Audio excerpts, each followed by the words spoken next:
తెలంగాణ మాజీ ముఖ్యమంత్రి బీఆర్ఎస్ అధినేత కేసీఆర్ ప్రమాణ స్వీకారానికి ముహూర్తం ఖరారైంది. ఫిబ్రవరి 1వ తేదీన ఎమ్మెల్యేగా ప్రమాణ స్వీకారం చేయనున్నారు కేసీఆర్. తుంటి ఎముక శస్త్రచికిత్స కారణంగా కేసీఆర్ ఇప్పటి వరకు ఎమ్మెల్యేగా ప్రమాణ స్వీకారం చేయలేదు. ఇప్పుడు కాస్త కోలుకోవడంతో అసెంబ్లీకి వచ్చేందుకు సిద్దమయ్యారు. ఫిబ్రవరి 1వ తేదీన మంచి రోజు కావడంతో అసెంబ్లీ స్పీకర్ ఛాంబర్లో ఎమ్మెల్యేగా ప్రమాణ స్వీకారం చేయనున్నారు కేసీఆర్.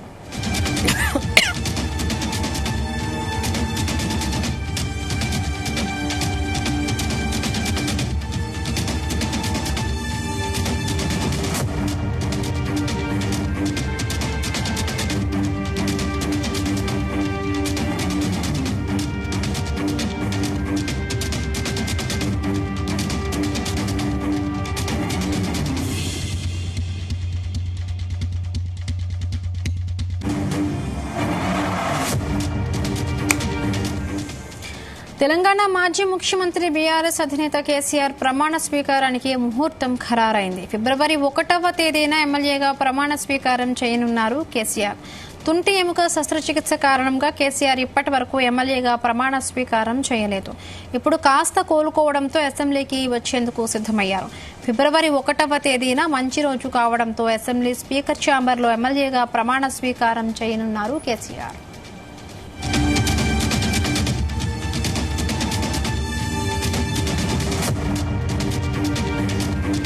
ఇదే అంశానికి సంబంధించి మరిన్ని పూర్తి వివరాలు మా బ్యూరో చీఫ్ నరేందర్ అందిస్తారు. నరేందర్. బిందు, మొత్తానికి మాజీ ముఖ్యమంత్రి బీఆర్ఎస్ అధినేత కేసీఆర్ ఎమ్మెల్యేగా గజ్వేల్ నుంచి గెలవడం జరిగింది. మొన్న సాధారణ జరిగినటువంటి ఎన్నికల్లో దాదాపు 2 నెలలు కావస్తుంది.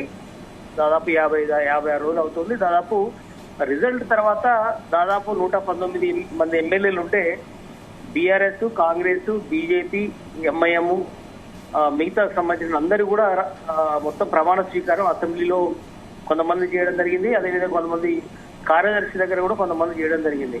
అయితే ఏదైనప్పుడు కూడా అందరూ ఎమ్మెల్యేలు 119 మందిలో 118 మంది ఇప్పటికే ప్రమాణ స్వీకారం చేసినటువంటి సందర్భంలో ఒక కేసీఆర్ మాత్రమే చేయలేదు. దీనికి కారణం ప్రధానంగా ఆయనకు తొంటి ఎముక విరగడం, దాని తర్వాత ఆయన హాస్పిటల్లో చికిత్స తీసుకోవడం, దాని తర్వాత ఆయన కొంతకాలంగా రెస్ట్ తీసుకుంటున్న సందర్భం మనం చూస్తున్నాం. దాదాపు నెల 15 రోజులుగా ఆయన రెస్ట్ తీసుకున్నారు.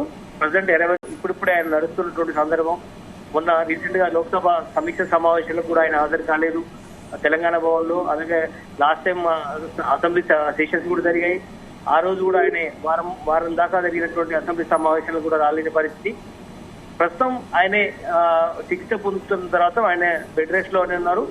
త్వరలోనే అంటే రేపు ఒక్కొక్క 4 రోజుల తర్వాత వచ్చేటువంటి ఫిబ్రవరి 1వ తేదీ నాడు ఆయన అసెంబ్లీకి వచ్చి అక్కడ ఉన్నటువంటి కార్యదర్శితో ఆయన ప్రమాణ స్వీకారం చేస్తారని కూడా మనకు సమాచారం అందుతుంది. ముఖ్యమంత్రిగా దాదాపు 9.5 సంవత్సరాలు పరిపాలించినటువంటి ఆయన ఉద్యమ నాయకుడిగా దాదాపు 2001 ఆయన కెరీర్ స్టార్ట్ చేశాడు. అంటే అంతకంటే ముందు తెలుగుదేశం పార్టీలో కానీ, దాని తర్వాత ముందు కాంగ్రెస్ పార్టీలో ఉన్నప్పటికీ, దాని తర్వాత ఆయన ఎమ్మెల్యేగా గెలవడం అనేది తెలుగుదేశం పార్టీ నుంచే. దాని తర్వాత ఆయన టీఆర్ఎస్ ఆనాడు పార్టీ స్థాపించడం. దాదాపు 23 సంవత్సరాలుగా ఆయన ఓటమిరగని నేతగా కూడా ఉన్నారు. కానీ రీసెంట్ గా అసెంబ్లీ ఎన్నికల టైంలో మాత్రం మొన్న కామారెడ్డిలో పోటీ చేసి ఓడిపోయినటువంటి సందర్భాన్ని మనం చూసాం. కానీ గజ్వేల్లో మాత్రం ఆయన గెలిచినటువంటి సందర్భం. గజ్వేల్లో గెలిచాడు కాబట్టి ఆయన ఎమ్మెల్యేగా ఆయన ప్రమాణ స్వీకారం చేయాల్సి ఉంటుంది. కానీ అందరూ ప్రమాణ స్వీకారం చేశారు. అన్ని పార్టీలకు సంబంధించినటువంటి వాళ్ళు కేవలం ఇన్ని రోజులు ఆగిన తర్వాత ప్రమాణ స్వీకారం చేసేయడం అనేది ఈయనే ఫస్ట్ టైం ఈ మధ్యకాలంలో. మనం చూడాలి ఆయన ఎట్లాగూ ఫిబ్రవరి 1వ తేదీ నాడు ప్రమాణ స్వీకారం చేయబోతున్నారు కాబట్టి ఖచ్చితంగా మరొక వారం 10 రోజుల తర్వాత అసెంబ్లీ సమావేశాలు, బడ్జెట్ సమావేశాలు జరుగుతాయని సమాచారం జరుగుతుంది. ఖచ్చితంగా ఫిబ్రవరిలో జరిగేటువంటి బడ్జెట్ సమావేశాలు కూడా కేసీఆర్ స్వయంగా హాజరవుతారు. ఖచ్చితంగా సభలో ఆయన మాట్లాడతారు. ఆయన ఏం మాట్లాడతారు అనేది కూడా ఇంట్రెస్టింగ్ గా మారబోతోంది.